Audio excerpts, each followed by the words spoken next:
Hi guys! Welcome back to Jekos TV version 2.0.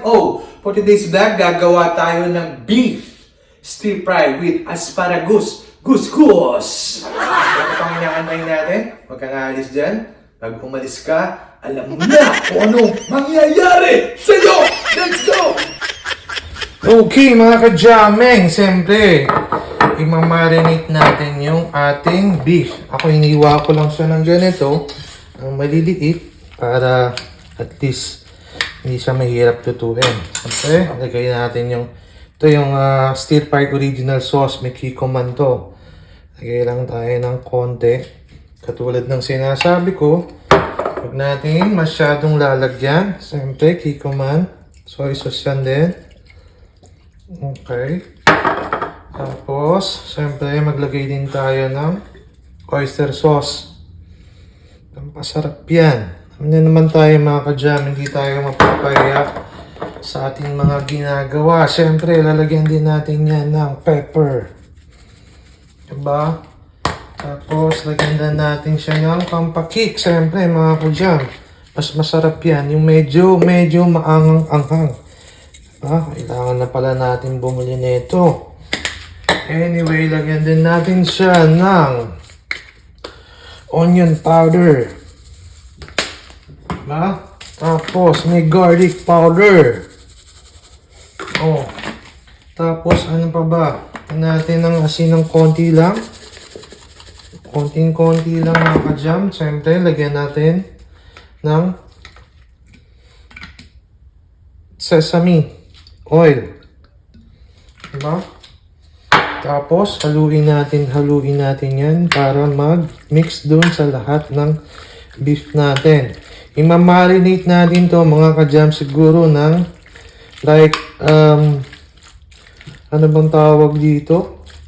Mga 15 minutes and 20 siguro para mas maganda. Pag nahahalo na natin yan mga ka-jam, lagyan natin ng baking soda. Ang pasarap din yan. Kumbaga yan yung magpapalambot ng ating beef.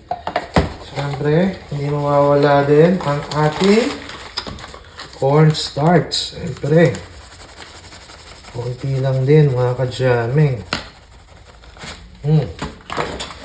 Atin yan, haluin din natin. Tapos, babalikan natin yan na once na marinate na natin ang ating beef. Okay mga ka-jamming, ang unahin natin yung ating sibuyas. Atin yan. Baga, iluto natin to siguro na mga 30 seconds, 20 seconds. Hindi natin siya lulutuin lutong-luto. Kasi para maganda siya dun mamaya sa ating beef. Na ano na yan, set aside natin, tapos lutuin natin yung iba pa. Dito naman, lutuin na natin yung ating asparagus. Lagay lang tayo ng konting bawang. Yan. Hina lang yung kapoy. Siyempre, ilagay na natin yung asparagus natin. Kumbaga, half cook lang din natin ito mga ka-jam. Gusto nyo naman. Siyempre, maganda yan. Lagyan natin siya ng oyster sauce para mayroong konting lasa. Tapos, lagyan natin siya ng paminta. Ang garlic pa. Lagyan natin ng garlic.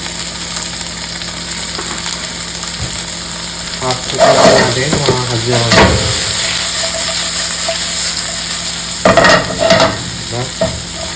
Ito kasi mabilis naman maluto itong ating asparagus. Half-cook lang din mga ka-jam. Tapos set aside natin.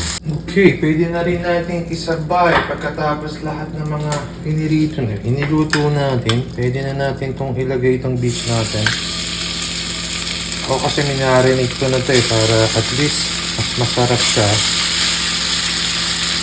At na-soak na lahat yung mga nilagay natin ingredients sa mga ka-jam. Depende sa inyo kung ilan ang ilalagay nyo, gano'ng kadami. Ako, tama lang yung ganyan.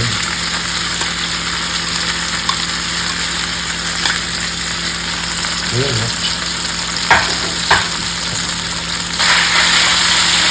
natin sa maluto. Diba? Ibang klase yung kawali natin. Pang mayaman to eh. Thank you, Mother, ha? Sponsor yan ni Mother. And once na maluto na natin yan, babalikan natin. Dito mga ka-jamming, once na medyo okay na naluto na siya, maglagay tayo ng bawang. Ayan lang natin sa gitna. Ayan natin lutuin yan. Ito yung magpapasarap yan. Bawang, magpapasarap din ng ating beef stir fried asparagus. Balikan natin. Tapos mga ka-jamming, lagyan natin siya ng konting tubig. Ito para yung magiging sarsa niya, diba? Natin yan para at least lumambot pa rin ng konti yung ating beef. At the same time, habang nilaano natin yan, nilagyan natin ng tubig, lagyan pa natin siya ng konting oyster sauce. Konti lang naman, pampaano lang dun sa nilagay nating tubig. Although minarinate na din naman natin yan, okay na yan. Antayin lang natin siyang kumulo ng 5 minutes, then matitikman na natin. Okay mga ka-jam, nakita na natin ang ganda ng kulay, oh. Siyempre, lagyan natin itong asparagus natin mga ka-jamming. Siyempre, lagyan natin yan. Sama na rin natin yung ating onion. Diba? Pangkapaw, Diyos ko po. Taob na naman ang inyong kaldero ng kanin. Kita mo, wala mga ka-jamming, oh. Ano pang inaantayin natin dyan? Antayin natin ng mga 2 minutes. Pwede na nating tikman yan. Nakakagutom. Let's go!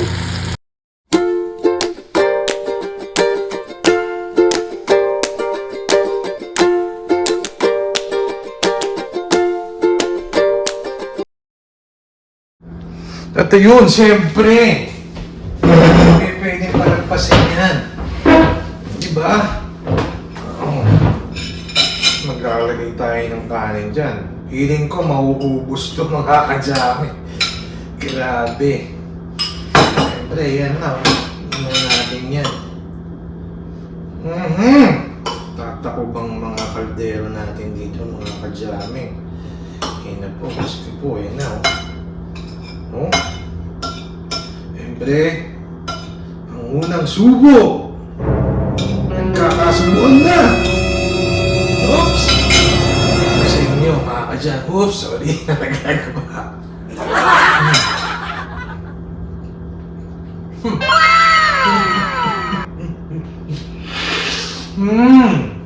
I would say, perfect. Grabe. Sarap na ito, mga ka-jam. Kumbaga, nag-mix yung... Minarinate muna natin ng 15-20 minutes. Let's say 20 minutes. Di ba? Grabe. Yung tinatawag na pagkain. Healthy. Good siya. Asparagus. Asparagus gus-gus. Madami. Grabe. Sarap. Yung mga healthy food na mga pagkain, di ba? Okay, tamang-tama yung asparagus natin. Half cook lang. Tapos yung onion natin, half-cook lang.